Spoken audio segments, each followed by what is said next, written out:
Can you feel it? That quiet, persistent hum of questioning that lives just beneath the surface of your daily life. It's there in the silence after a phone call, as you replay the conversation, trying to decipher the true meaning behind a tone of voice. It's there in the dead of night, when you stare at the ceiling and wonder why you procrastinated on a dream that matters so much to you. It's in the flash of confusion you feel when someone you love acts in a way that seems utterly alien, or when you, yourself, react with an intensity that surprises even you. We walk through this world as if we are navigating a great, intricate city whose map is written in an invisible ink. We feel the push and pull of its unseen forces, the sudden closing of one door and the unexpected opening of another. We live inside the most complex operating system ever designed, the human mind. Yet we are given no manual, no guide, no key to its fundamental code. This feeling of being a stranger in your own mind, a tourist in your own life, is perhaps the most universal and unspoken of human struggles. But what if the map was never truly lost, only waiting to be revealed? What if the language of the mind, with all its seeming chaos, follows predictable, elegant patterns? Today we embark on a journey of revelation. We are going to turn on a special kind of light, one that makes the invisible ink of our psychological code glow. Together, we will uncover 10 of the most profound, pervasive, and life-altering psychological effects that silently govern our existence. Think of them not as mere theories, but as the foundational scripts that run in the background of every thought, every choice, and every connection you make. To understand them is to finally be handed the missing chapters of your own user manual. It is the first, most crucial step toward moving from being a character in a story you didn't know was being written to becoming the conscious, compassionate, and empowered author of your own destiny. Get comfortable and let your mind be open. The story of you is about to make a lot more sense. Our first exploration takes us into the heart of reality itself, to a force so potent it can sculpt a person's future from the raw clay of belief. It is the self-fulfilling prophecy, often called the Pygmalion effect. The name comes from a Greek myth, but its modern understanding was cemented in a startling real-world experiment. Picture a bustling, ordinary elementary school, filled with the sounds of chatter and shuffling feet. A team of psychologists, led by Robert Rosenthal, arrives. They administer what they tell the teachers is a new, highly advanced test designed to identify students on the cusp of a major intellectual growth spurt. Afterwards, they hand the teachers a list of these supposed late bloomers. The teachers, now believing they are nurturing future geniuses, look upon these chosen children with a new light in their eyes. Their actions don't change drastically or consciously. It's all in the subtleties. They might hold eye contact for a fraction of a second longer, offering a silent nod of encouragement. They might wait with more patience for an answer to a tough question, creating a space of safety for intellectual risk. They might provide feedback that is more precise, more hopeful, communicating a deep, unspoken message. I see a spark in you. I believe in your potential. Months later, the researchers returned. What they found was nothing short of a miracle. The children on that list, who, in truth, had been selected entirely at random, showed significant, measurable gains in their IQ scores, dramatically outperforming their peers. They hadn't been given special tutoring or extra resources. They had simply been bathed in the warm, life-giving light of high expectations. The prophecy had fulfilled itself. This wasn't an isolated fluke. Rosenthal first saw this in a colder, more controlled environment, with lab rats. He told one group of students they were working with genetically engineered maize bright rats, and another group they had maize dull rats. As you can guess, the bright rats learned to navigate the mazes far more quickly. The reason had nothing to do with the rats' brains and everything to do with the students' behavior. Believing they were handling gifted animals, the students were more gentle, more encouraging, and handled them more frequently, creating a richer, less stressful learning environment.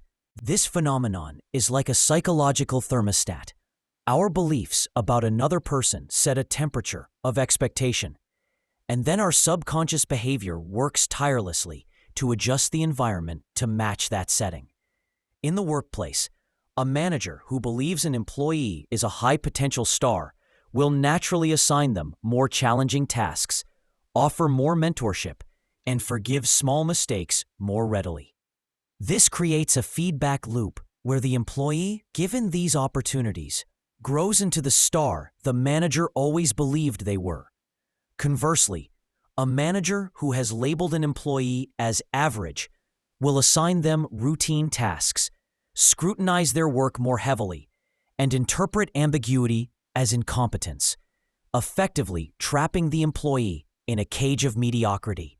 In love, if you secretly believe your partner is bound to leave you, you might become excessively jealous or withdrawn. This behavior can suffocate the relationship, pushing your partner away and thus proving your initial fear was correct. But the most powerful prophecy is the one we cast upon ourselves. The story you repeat in your own mind. I'm not a creative person. I always fail at relationships. I can't handle pressure. Is the blueprint from which you build your life. To break the spell, you must become a conscious prophet. Ask yourself, what is the highest, kindest, most powerful story I can tell about the person in front of me? And more importantly, what is the story I am choosing to believe about myself today? If this very idea of becoming the conscious author of your own reality is already sparking something within you, I warmly invite you to subscribe to Mind Decode Explained. We are a community of fellow travelers, decoding these maps together week by week. From the power of internal belief, let us now journey to a paradox of external motivation. Think about something you once did for the sheer, unadulterated joy of it. Perhaps it was painting, playing an instrument, or writing stories. It was your sanctuary, a place where time melted away. Now, imagine a point where a reward was introduced. You started getting paid for your art, or praised only when you played a song perfectly. Have you ever felt the vibrant color of that passion begin to fade to a dull gray? This is the territory of the Over-Justification Effect, a phenomenon that can poison pleasure by turning it into a performance. The legendary author Mark Twain captured this feeling perfectly in a personal anecdote. He described being in church, listening to a missionary sermon. At first, he was profoundly moved. The stories were heartbreaking, the cause noble. He decided, I will empty my pockets for this man. But the sermon droned on. After 10 minutes, his passion cooled to simple approval. I'll just give this over, he thought. Another 10 minutes passed, and his inspiration had turned to boredom and then to annoyance. He decided he would give nothing. Finally, after what felt like an age, as the collection plate made its way to him, he was so thoroughly irritated that he confessed he was tempted to steal 2 cents from it. This is the psychological core of the too much of a good thing principle, what we can call the law of diminishing returns on stimulation. When a stimulus, be it a lecture, a criticism, or even praise, is applied too intensely for too long, it crosses a threshold. The mind, feeling oversaturated and trapped, moves from receptivity to resistance. This happens constantly in families. A child spills a glass of milk. The parent scolds them which is a natural consequence. But then the mistake is brought up again at lunch. It's mentioned to the other parent that evening. The next day, there's a cautionary tale about being more careful, like what happened yesterday. The child's initial, healthy feeling of guilt and a desire to be more careful curdles into shame and then into a defiant resentment. The lesson is no longer about the spilled milk. The meta message becomes, you are the kind of person who makes mistakes, and I will not let you forget it. Pushed too far, the child's mind may think, if I'm going to be punished for this forever, what's the point of trying? This is why the one mistake, one correction rule is an act of profound psychological wisdom. It honors the mistake as a learning event, not as a permanent stain on one's character. When we berate ourselves for a poor decision long after the fact, we are doing the same thing. We are not motivating change. We are just re-traumatizing ourselves, making our minds resistant to the very lessons we need to learn. The art is knowing when to stop. True growth requires correction, but it also requires the grace of a clean slate. Closely related to this is a wonderfully clever manipulation of motivation known as the Westerner's effect, named after the psychologist who framed it in a simple, brilliant parable. Imagine an old man, weary of the daily joyous racket made by a group of children playing in the street before his house. He knew that shouting at them would only invite defiance, so he hatched a plan of elegant psychological warfare. One afternoon, he approached the children with a smile. "You all bring so much life to this quiet street," he said, handing each child a dime. "It makes an old man feel young again. Please, accept this as a token of my appreciation." The children were ecstatic. They were getting paid for doing what they loved. The next day, they returned and played with even greater fervor. The old man appeared again, but this time he gave them only a nickel each. "Times are tough," he sighed. The children were slightly miffed, but a nickel was still a nickel. They came back the next day, and after their noisy games, the old man gave them each just a single penny. This was an insult. "1 penny?" the ringleader scoffed. "You expect us to spend all our energy making a racket for you for 1 measly penny? Forget it." And they stormed off, never to return. The old man had performed a masterful psychic jujitsu.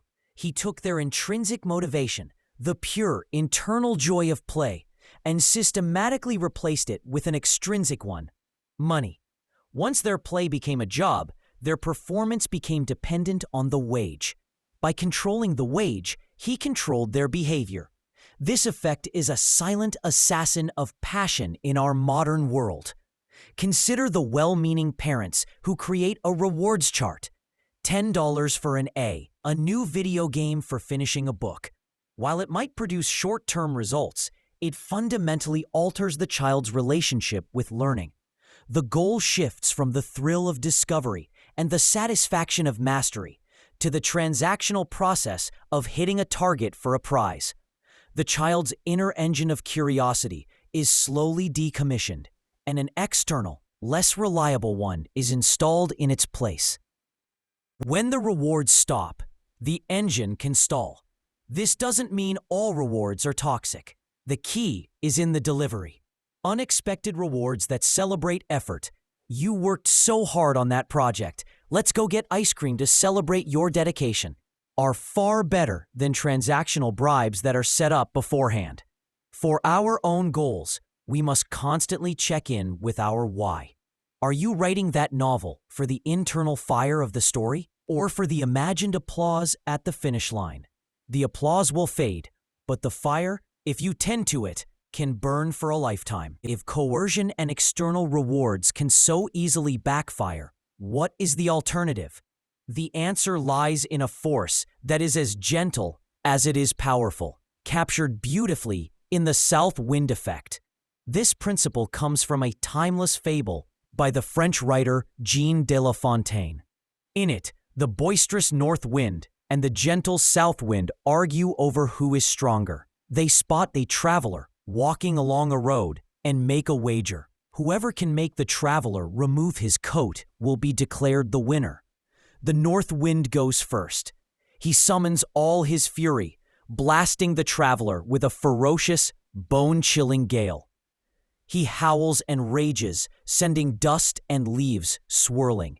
But the more violently he attacks, the more desperately the traveler clutches his coat, wrapping it tighter and tighter around his body as his only shield. The north wind's brute force only created more determined resistance. He failed. Then it was the south wind's turn. She did not roar. She began to breathe, a soft, warm, caressing breeze. The sun, as if in conspiracy with her, emerged from behind the clouds, casting a pleasant, golden warmth over the land. The traveler felt the harsh chill leave his bones, replaced by the comfortable warmth of a lovely spring day. The air was so inviting, so pleasant, that of his own free will, he smiled, unbuttoned his coat, and slipped it off his shoulders to better enjoy the beautiful weather. The south wind won not by overpowering the traveler, but by aligning with his own internal needs, his desire for comfort, ease, and well-being.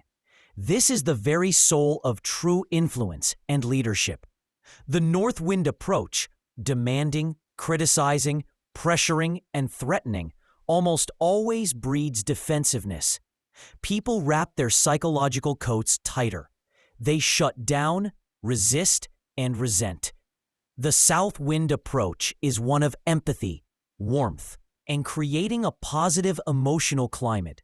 In management, instead of saying, "You need to increase your sales by 20% or there will be consequences," the south wind leader says, "I know our targets are ambitious, ...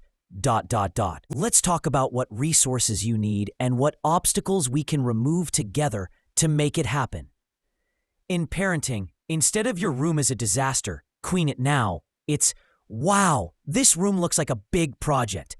How about we put on some music and tackle one corner together first?" The first statement is a declaration of war. The second is an invitation to collaborate.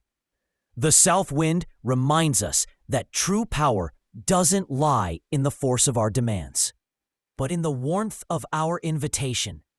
It is the art of making change feel not like a threat, but like a welcome relief. Let's now turn our gaze inward, from how we influence others to how we construct ourselves. Visualize a sturdy wooden bucket, the kind you might find at an old well. It is built from many individual staves of wood, held together by metal hoops. Now, imagine one of those staves is significantly shorter than all the others. How much water can the bucket hold?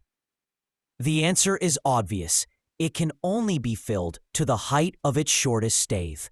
Any more water will simply spill out from that one gap. This powerful rustic image is the essence of the wooden bucket effect, a profound metaphor for the limits of human potential.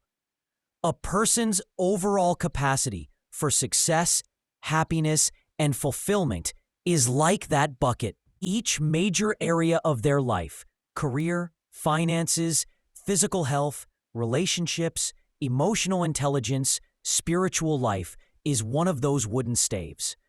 A person might have a toweringly high stave in their career, achieving incredible professional success. But if their stave for physical health is dangerously short, if they neglect sleep, eat poorly, and never exercise, their overall quality of life, their water level, will be severely limited by that single point of weakness. Their professional success won't stop them from feeling constantly exhausted and unwell. This principle is a direct challenge to our culture's glorification of unbalanced, obsessive success. We celebrate the workaholic billionaire without asking about the state of his family relationships. A potentially short stave, We admire the elite athlete without considering their mental and emotional well-being. Another potentially short stave. The wooden bucket effect teaches the wisdom of holistic balance. It doesn't mean every stave must be the exact same height, but it does mean we cannot afford to have any that are catastrophically short. It urges us to perform an honest self-inventory. Where is my shortest stave right now? Is it my inability to manage my finances? Is it the loneliness from neglecting my friendships? Is it the chronic stress from my lack of emotional coping mechanisms? To ignore your shortest stave is to accept a permanent leak in your capacity for joy. True self-development isn't just about making our long staves even longer. It's about having the courage and wisdom to reinforce our shortest ones. For it is the integrity of the whole container that determines how much life it can truly hold. But what happens when the cause of our frustration, our short stave, is a feeling of being powerless and unheard? This brings us to a landmark discovery in psychology, the Hawthorne effect. The story begins in the 1920s at the Hawthorne Works, a massive factory in Illinois. Morale was low, productivity was stagnant, and management was baffled. A team of researchers, led by Elton Mayo from Harvard, was brought in to figure out how to improve things. They began by experimenting with physical conditions. They increased the lighting for one group of workers. Productivity went up. Then, as a control, they decreased the lighting. Productivity went up again. They introduced rest breaks. Productivity increased. They took the breaks away. Productivity still increased. The researchers were stumped. The changes seemed to have no logical connection to the results. It took them years to realize the truth. The variable that mattered wasn't the lighting or the breaks. It was the attention. For the first time in their working lives, these employees felt that someone cared about their experience. They were no longer invisible cogs in a machine. They were participants in an important experiment. Researchers were observing them, talking to them, asking for their opinions. This culminated in a massive undertaking where over 20,000 employees were interviewed, given a sacred space to voice their complaints, their frustrations, and their ideas, with the guarantee of a patient, non-judgmental ear. The effect was transformative. Productivity soared. The simple act of being heard, of having one's feelings acknowledged and validated, unleashed a powerful wave of goodwill and motivation.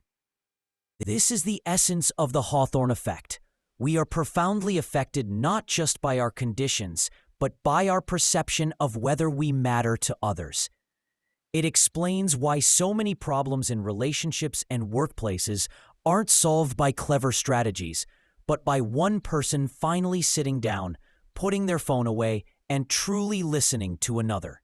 It's the magic that happens in therapy, where the simple act of speaking your truth to a receptive witness can feel like lifting a tremendous weight. It's a manager who holds listening tours instead of just issuing directives. When people feel seen and heard, they feel valued. And when they feel valued, they connect, they engage, and they thrive. The most powerful tool for change, it turns out, might just be a pair of open ears. Now, let's delve into a more subtle and complex dynamic of social perception, an effect that governs the ebb and flow of affection. It's called the gain-loss effect. The theory, developed by psychologist Elliot Aronson, proposes a fascinating twist on how we value the opinions of others. It suggests that we feel a stronger liking for someone whose esteem for us increases over time than for someone who has liked us consistently all along. Conversely, we feel a much stronger dislike for someone whose opinion of us decreases over time than for someone who has never liked us in the first place. The key is not the static state of being liked or disliked, but the trajectory of that opinion. Imagine you start a new job. One colleague, Anna, is incredibly friendly and complimentary from the very first day. It's pleasant. but her praise is a constant, so you may begin to take it for granted or even question its sincerity. Another colleague, Ben, is initially aloof, critical, and seems unimpressed. But as weeks go by, he observes your work ethic, your competence, and your character. Slowly, you notice a shift. His criticism softens. He starts asking for your input, and one day, he gives you a piece of genuine, specific praise. The positive feeling you get from winning over Ben is often far more potent and rewarding than the constant praise from Anna. You feel you have earned his respect, and it feels more valuable as a result. This psychological quirk is instinctively understood by masters of influence. A skilled salesperson, when weighing produce for a customer, will almost always place a smaller amount on the scale and then add to it until the target weight is reached. That process of gaining feels positive. They avoid putting too much on and then taking some away, because that action of losing feels negative, even if the final quantity is identical. We can apply this to our most important conversations. The common advice for giving feedback is the praise sandwich. Say something nice, deliver the criticism, then say something nice again. But the gain-loss effect suggests this can be ineffective, as the final positive remark can feel like an insincere attempt to soften the blow. A more powerful approach might be to start with the constructive criticism directly and honestly, but then conclude with a genuine and escalating appreciation for the person's strengths and progress. For example, there are a few areas in this proposal we need to rework for clarity. But I have to say, seeing this reminded me of how much you've grown. The way you handled the data analysis here is light years ahead of where you were 6 months ago. Your development is truly impressive. This ends the interaction on an upward trajectory, a feeling of gain, which leaves the person feeling respected and motivated rather than defensive. It's the art of ensuring the final note you leave with someone is one of rising esteem. From the microcosm of personal opinion, let us zoom out to the macrocosm of cause and effect, to a principle that embraces the beautiful and terrifying chaos of life, the butterfly effect. This idea, born from meteorology and chaos theory, is perfectly encapsulated in a question posed by its pioneer, Edward Lorenz. Does the flap of a butterfly's wings in Brazil set off a tornado in Texas? The point is not that a butterfly possesses the power of a storm. It's that in a vast, interconnected, and dynamic system like global weather or human society, a tiny, almost immeasurable change in initial conditions can be amplified over time, interacting with countless other variables to produce consequences that are massively disproportionate to the original event. A single snowflake can trigger an avalanche. A single spark can start a forest fire. Our lives are governed by this principle every single day. It is a powerful call to be mindful of the small things, for they are never truly small. A single word of genuine encouragement, spoken to a friend who is quietly struggling, could be the tiny flap of a butterfly's wings that gives them the strength to make a life-changing decision weeks later. One small act of integrity at work, speaking up when it would be easier to stay silent, could plant a seed that slowly changes the entire culture of a team. Conversely, a single snide comment, a thoughtless gossip, or a small lie can also be a butterfly wing, unleashing a cascade of mistrust and negativity that poisons relationships and environments in ways we can never fully trace back. The butterfly effect frees us from the paralysis of thinking that change only comes from grand heroic gestures. We don't have to save the world to change the world. We can start by changing the energetic quality of a single room, a single conversation. Every time you choose kindness over cynicism, curiosity over judgment, or connection over distraction, you are flapping your wings. You are introducing a tiny, positive perturbation into the complex system of the world. You will likely never see the tornado of positivity you may have helped create. But the principle holds.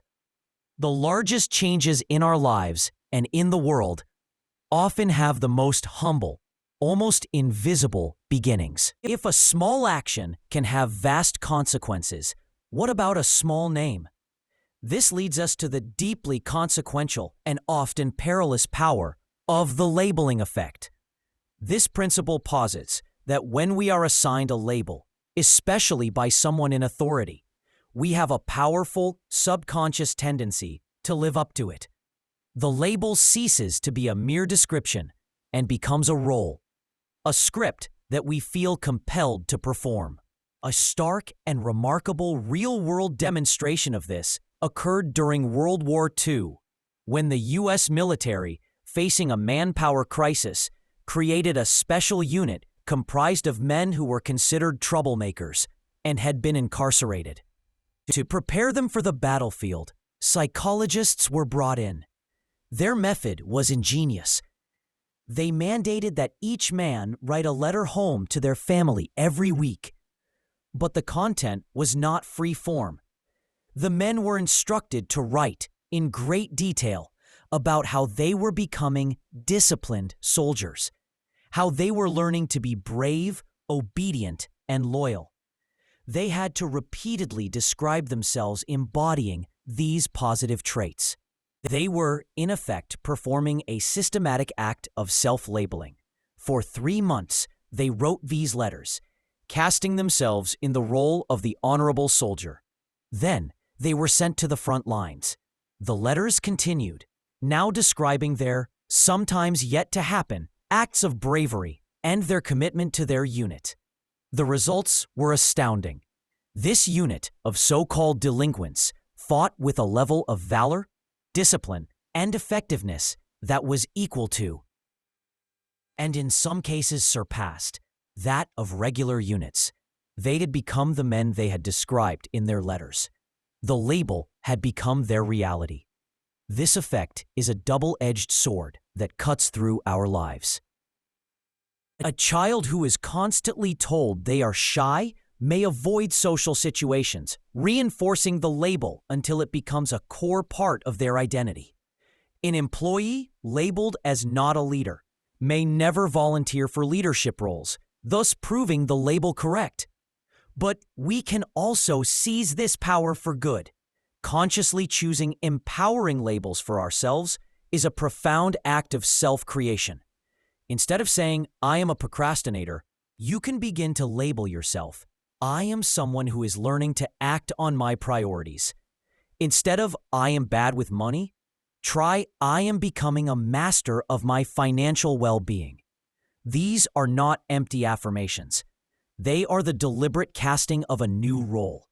And by repeatedly acting out that role with small, consistent behaviors, you can transform the label from an aspiration into an identity. Finally, we arrive at a technique of influence so common and so effective that it operates like a law of social physics.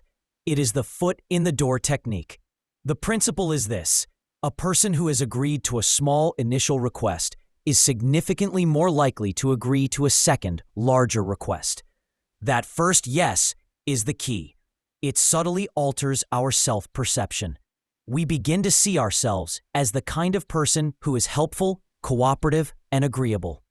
To then refuse the second, larger request would create a feeling of internal conflict or cognitive dissonance.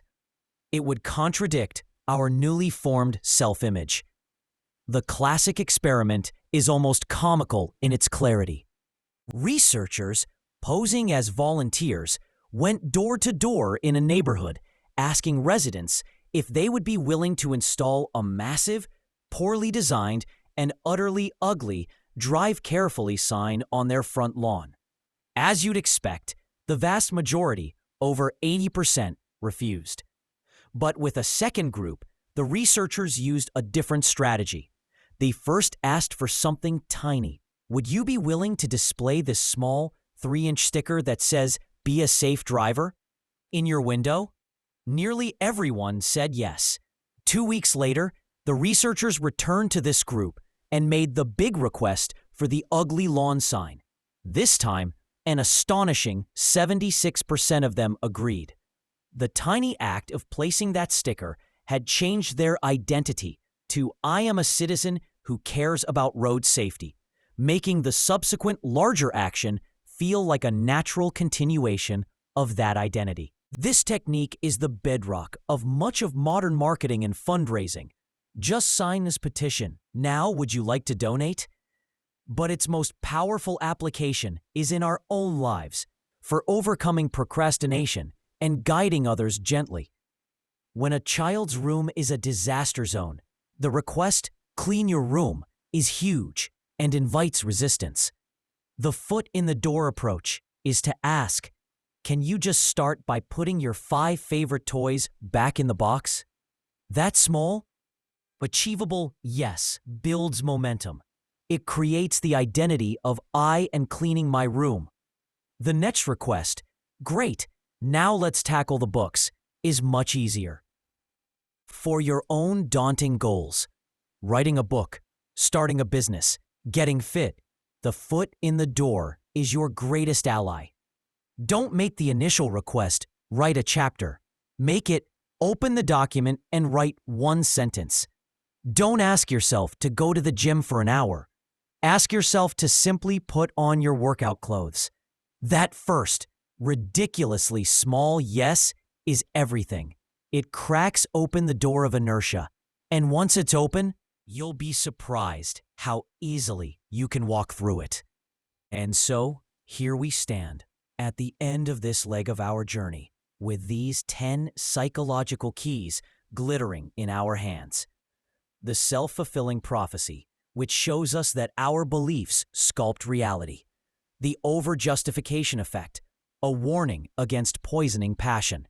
The gentle power of the south wind, the holistic wisdom of the wooden bucket, the profound need to be heard from the Hawthorne effect, the dynamic trajectory of the gain-loss effect, the awesome, cascading power of the butterfly effect, the identity-forging script of the labeling effect, and the gentle, undeniable momentum of the foot in the door. It is tempting to see these as a list of clever tricks, a collection of interesting facts about the human machine. But the true, soul-shifting breakthrough comes when you realize they are not separate. They are a symphony. They are the interconnected grammar of our shared human story. The real power unlocked today is not just knowledge, but the profound realization of choice. You are not merely a passive audience to these internal scripts. You can become a conscious editor. You can notice the self-fulfilling prophecy you're casting on your child and choose to tell them a better story. You can feel your intrinsic motivation for a hobby waning and consciously choose to protect it from the logic of the market. You can choose to be the south wind in an argument when every instinct screams to be the north wind. You can honestly assess your own wooden bucket and decide to lovingly mend your shortest stave. This understanding moves you from being a pawn in the game of your own psychology to becoming a mindful, compassionate, and powerful player. These are not rigid laws that condemn you to a fixed fate. They are a set of beautiful, dynamic tools that empower you to build a more conscious and fulfilling life. We arrive, then, not at a destination, but at a vantage point. The exploration of the mind is the work of a lifetime, a continuous, unfolding process of decoding and discovery. But you are no longer lost in the territory without a map. You have been given a compass and a light. The purpose of this knowledge is not to become a cold analyst of the human heart or to manipulate others. Its purpose is liberation, the freedom that comes from deep understanding, the empowerment that is born from choice, and the gentle hope that comes from knowing that even the oldest, most stubborn patterns can be seen, understood, and tenderly reshaped. Do not feel the pressure to master all 10 principles at once. That would be the north wind. Instead, be the south wind to yourself. Pick one, just one that resonated with you. Perhaps this week, you can simply observe the labels you apply to yourself and others. No judgment, just gentle awareness. That single act of noticing is the flap of a butterfly's wings. It is the tiny yes that opens the door to everything else. You are, and have always been, the author of your inner world. And you now have the tools to begin writing your next, most beautiful chapter.